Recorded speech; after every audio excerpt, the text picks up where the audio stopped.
네, 제목이 임금 상승률 둔화의 환호. 저희가 이거 환호해야 됩니까? 임금 상승률이라는 건 노동자들의 임금하고 직결된 건데요. 근데 시장은 뭐 어쨌든 간 인플레이션과 관련된 지표나 이런 걸로 봤을 때 도움이 된다 이렇게 판단을 하고 있는 거겠죠. GFM 투자연구소 이준우 소장과 함께 또 얘기를 나눠보겠습니다. 어서 오십시오. 네, 안녕하세요. 금요일 날 일단 미국 증시가 좀 좋았지 않습니까? 네. 그게 또 오늘 우리 시장에도 영향을 좀 미치는 것 같기는 한데요. 시장의 주요 지표들 한번 살펴볼까요? 네. 어쨌거나 지난주 새해 첫 거래를 시작하면서 뉴욕은 뭐 월요일은 1월 1일 갔다가 일요일이 겹치다 보니까 대체 휴일로 쉬고 화수목 그냥 지지부진했습니다. 네. 예, 그때 무슨 뭐 졸츠라 해서 구직 보고서 또 뭐 ADP 민간 고용 이런 것들이 좋게 나오면서 좀 주춤주춤했는데 결국은 금요일 날 노동부가 발표한 난판 페이롤 그 하고 실업률 나오는 거기에서 이제 그걸 기폭제로 삼아서 뛰어 올라 버렸는데요. 지금 CNBC는 이제 지난 주말에 이렇게 잡았습니다. 2023년에 첫 빅 랠리를 갖다가 만들어냈는데 다우가 700포인트나 뛰어오르면서 금요일 하루에 이게 결국은 어떤 희망인가 하면 인플레이션이 지금 완화된다 하는 그런 희망이란 얘기입니다. 네. 다우 지수 30개 가운데서 유난히 이렇게 지수 견인했던 인텔 같은 경우 또 보잉 같은 경우 이렇게 한번 최근 일간 흐름을 봅니다만 인텔은 우리 시청자 여러분들께서도 한번 참고 삼아 이렇게 한번 인텔 종목에 검색하셔서 큰 그림을 보시면은 그냥 회사가 뭔지를 모르고 차트만 본다 하더라도 이거는 그냥 사고 싶어지는 그런 위치에 있는 그런 종목들입니다. 네. 그런 종목들이 의외로 미국에도 많죠. 나스닥 기술주 쪽에도 많고 한데 다만 이제 많이 빠졌던 쪽에서는 해도 바뀌고 했으니 또 눈길이 가고 돈이 실릴만 하고 반면에 이제 애플 같은 쪽은 이쪽이 이제 그동안에 안 빠진 종목인데 과연 잘 버텨낼 수 있을까 이런 상황인데요. 지금 이제 고용지표에 앞서서 지난 주말에 고용지표만 나온 게 아니고 이런 것도 나왔거든요. 네네. ISM 비제조업 지수는 49.6, 우리 아시다시피 50을 갖다 중심으로 이제 살핀다는 것인데 보시면은 이 세부 항목도 전반적으로 전월 56.5에서 49.6으로 훅 떨어졌죠. 훅 떨어진 데다가 전반적인 비즈니스 액티비티, 이 서비스업 쪽에 비제조업 쪽에 어떤 그 뭐랄까요, 액티비티 같으면 활동성 이런 것죠. 네. 64.7에서 54.7, 신규 주문이 56에서 45 이런 식입니다. 그런 식이니 고용도 51.5에서 49.8, 전반적으로 이렇게 부진의 너프로 이제 빠져드는 그런 양상이죠. 양상인데다가 조금 추이를 보자면은 요 50 중심으로 보시면은 미국의 서비스업 지수는 요거 보시면은 ISM 제조업 지수 같은 경우는 이렇게 장기적으로 봤을 때 이 50 밑으로 내려간 적이 왕왕 자주 있었습니다. 네. 자주 있었습니다만 그래도 이렇게 요거는 좀 시기에는 조금 짧기는 합니다만 제조업보다 그래도 2000년 초반 닷컴 버블 무너질 때 금융위기 때 그리고 코로나 때를 제외하면은 미국이 그래도 서비스업 ISM 제조업 지수가 서비스업 지수가 이렇게 50 아래로 내려가는 거는 참 모처럼이란 얘기죠. 네. 예, 모처럼이고 해서 다만 이제 이런 걸 갖다가 bad is good이라는 그런 어떤 패러다임으로 해석하자면은 그래서 경기 침체가 뭐 가까워지는 거야. 그렇다면 연준이 세게 못 나오는 거야. 이런 식으로 논리는 갖다 붙일 수 있겠습니다만 결국 아니 실업률 3.5%에 아직도 한 20만 개 정도 일자리 늘라나 했더니만 22만 3천 개 이런 식으로 일자리가 늘고 해서 전혀 노동시장 미국의 노동시장에서는 침체의 조짐이라고는 안 보이는 가운데에 요걸로 이제 환호했죠. 시장이 환호한 거에 미국의 평균 시간당 임금이 전년비 4.6%. 이게 시장 예측은 5%였는데 4.6이죠. 그리고 전월비로도 한 0.4% 정도 지난달처럼 한 달 사이에는 0.4% 아닐까 싶은데 0.3입니다. 네. 근데 지금 이거는 제가 글로벌 모니터에서 인용을 합니다만 닉 티밀하우스 기자가 또 기사에다가 또 이런 식의 그림을 올렸습니다. 내용인즉슨 뭐냐 하면은 그동안에 이 임금 상승률을 갖다가 발표를 하는데 말이죠. 지금 이거는 이제 전월비네요. 전월비 흐름으로 이렇게 지금 했는데 이게 지금 0.6%라고 했다가 이걸 갖다 0.4%로 수정한 겁니다. 전년비 같은 경우도 11월 달에 나왔을 때는 5.1%, 1년 전보다 5.1% 올랐다 했는데 4.8%는 낮춘 거죠. 그러니 기존에 수정하기 전에 그래프로 보면은 이런 식으로 올라가고 있어가지고 시장이 걱정했던 거는 그거죠. 아니 이런 식으로까지 임금이 가파르게 오른다면은 뭐 0.6% 같으면 연율로 어떻게 됩니까? 이거 7몇 %, 7.7% 중후반대가 되는데 그런 식으로 해서 CPI보다도 더 높은 임금 상승률 깜짝깜짝 놀라는 그런 상황이 돼서 이것이 이제 시장을 좀 짓누르는 그런 상황인데 뒤늦게 수정을 했더니만 오히려 꺾이고 있더라 하는 얘기입니다. 근데 이게 좀 잦아요.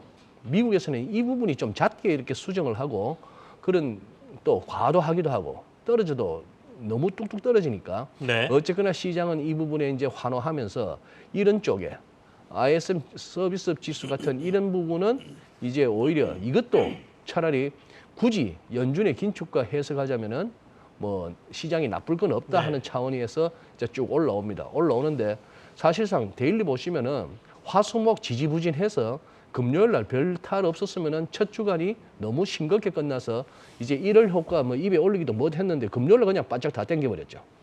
다 땡겨버리면서 이렇게 이제 벌써 요 승부처가 머지않아 보입니다. 머지않아 네. 보이는 그런 상황이고 S&P 500 같은 경우는 여기가 3,960원 이제 구름대 상단이라는 측면에서 그리고 4,100원 두 차례나 막혔던 전고점이라는 측면에서 과연 이제 이 1월 말 2월 1일 그때 FMC 이전까지 이게 이제 얼마나 갈까 그게 이제 키포인트고 이렇게 갔을 때 과연 새해 첫 FMC에서 증시의 이러한 강한 상승 시도를 갖다가 연준은 또 작년처럼 불편하게 바라보는 건지 네. 아니면은 그럴만하다고 이렇게 오케이 사인을 던질지 그게 이제 관건인데 당분간은 한번 가자 하는 그런 분위기가 감지됩니다. 일단은 1월 말까지는 조금 갈 가능성이 있다. 네. 그러시면서 지난주에 밑꼬리 한번 믿어보시죠. 예. 이렇게 말씀하셨던 거 제가 기억을 하는데. 거기다가 네. 또 최영현님 이 말씀도 한번 우리 시청자분들하고 나누고 싶은데 네네. 그리고 지표를 갖다가 어떻게 해석하느냐 하는 경우는 결국 사후적입니다. 그렇죠. 장이 오르고 나면 뭐 장이 오른쪽으로 갖다 붙이고 빠지면 또 빠지는 대로 빠진 이유를 하는데 찾게 되죠. 예. 근데 이걸 보면은 역시 지표보다는 수급이에요. 음. 이 그래프 한번 보시죠. 이 그래프가 이제 소위 말하는 풋콜 레이쇼 아닙니까? 그러니 윗부분에 분자 쪽에 풋옵션 쪽에 그리고 분모는 콜옵션이니까 이게 예를 들어서 1 같으면은 뭐겠습니까? 콜옵션 쪽 비중이나 풋옵션 쪽 비중이 같다는 거죠. 같다는 네. 것인데 지금 여기 보시면 2.4 근방까지 갔습니다. 이게 2.4 근방까지 갔는데 이게 그러니 뭐랄까요? 네. 예. 이런 상황 하에서 최근 6개월의 흐름인데 지금 보시면은 이렇게까지 연말에 네. 이 하방 배팅이 높았다고 봐야 되는 거 아닙니까? 음. 풋콜 레이쇼가 이렇게까지 높았다는 얘기는 다들 풋옵션 쪽으로 더 쏠려 있었다 하는 그런 얘기가 되겠죠. 그렇죠. 근데 두 이제 배나 더 많았다는 최근 들어 살짝 그거 합니다. 조금 더 큰 그림으로 볼까요? 이거는 풋콜 레이쇼 차트 이렇게 검색 들어가시면 구글에서 얼마든지 보실 수 있고 야제니 리서치 같은 경우도 또 이렇게 업데이트가 되어 있습니다. 1월 6일 같으면 지난 주말 아닙니까? 지난 주말인데 이 2.4까지 갔던 게 이게 지금 2022년 작년 막바지였단 말입니다. 네네. 이렇게까지 전부 하방 배팅에 쏠려 있다가 콜옵션보다 거의 2.4배 가까이 풋 쪽으로 막 몰려 있었다. 이렇게 우리가 직관적으로 해석하면 될 건데 이게 뚝 떨어지면서 1 밑으로 내려왔다가 지금 어떻게 지난주 수목금만 하더라도 0.76, 0.86, 0.91에서 살금살금 이제 올라오는 거죠.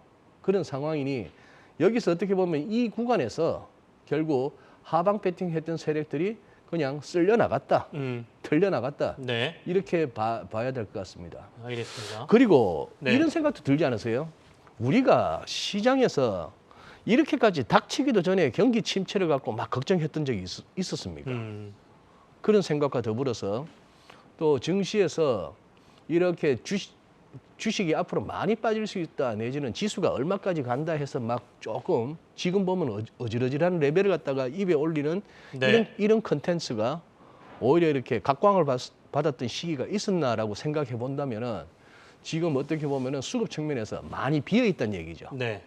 더 나올 매물도 잘 없는 와중이고 아니면 더 나올 매물이 없다기보다도 설령 더 밀려도 안 던지겠다 할 만한 매물들밖에 안 남았고 반면에 이렇게 현금 비중은 높아 있고 주식을 채워야 될 상황인데도 덜 채워진 그런 쪽에서는 해가 바뀌었는데 이런 식으로 장이 꿈틀거리면은 빨리 네. 달려들 수밖에 없는 뭐 그런 상황 같습니다. 환율 좀 볼까요? 네. 저희가 오늘 환율은 좀 봐야 될 것 같습니다. 봐야죠. 네.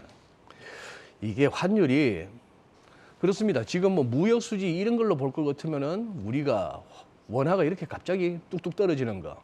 더군다나 글로벌 달러 시세가 이렇게 최근 들어 강에서 약으로 바뀌었습니다. 그거보다도 더 이제 빨리 떨어지고 있는 그런 흐름인데요.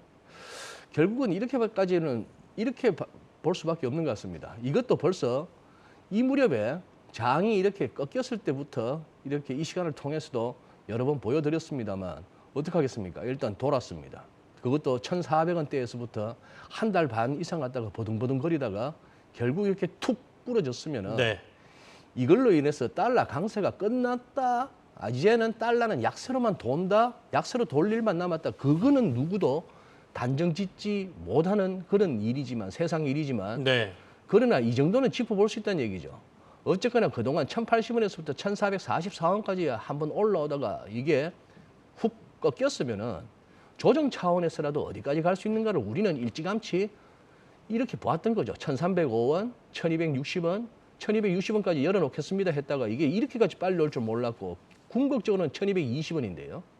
지금 이 상황으로 봐서는 1,220까지는 지금 롱스톱과 더불어서 또 추가적인 또 달러 숏도 들어가고 뭐 연기금 쪽에서의 또 매도 해지 비중 늘리는 데 따른 매도 압력 이런 것들이 해서 여기까지는 논스톱, 네. 여기까지 논스톱 가는 와중에 우리 그러면은 그야말로 기술적으로 찾아내자면 이거 하나밖에 없는데 이 얇지만 이 가파른 기울기의 이 구름대의 힘인데요. 이걸로 지금 우리가 이제 돌아서고 있는 그것이 이 와중에 한 일단은 1,220원 가는 사이에 우리가 지수가 어디까지 가느냐 그런 차원에서 한번 살펴봐야 되겠죠. 2,400 위로는 한번 시도해보는 그런 장이 되겠고. 원화 강세가 좀 나오면 예. 지수는 좀 올라갈 가능성이 있다 이렇게 보시는 그렇죠. 거죠? 지금 이 흐름을 갖다가 꺾어 놓을 만한 상황은 이제 통화정책 당국자들에서 강하게 어떤 불편함을 갖다가 네. 표출하는 것 외에는 없어 보이는 그런 상황이 되었습니다. 원달러 환율이 1,260원대에서 조금 저항이 있었습니다만 오늘 20원 가까이 훅 떨어지면서 훅 떨어졌으니까. 조금 더 아래로 내려갈 가능성이 있어 보인다라는 말씀이십니다. 예. 1,220원 정도까지 만약에 좀 빠르게 내려간다라고 하면 지수는 여기서 반대로 조금 더 올라갈 가능성이 있다 이렇게 분석을 해주고 계십니다. 오늘은 여기서 마무리하겠습니다. GF투자연구소의 이진우 소장과 함께했습니다. 고맙습니다. 감사합니다.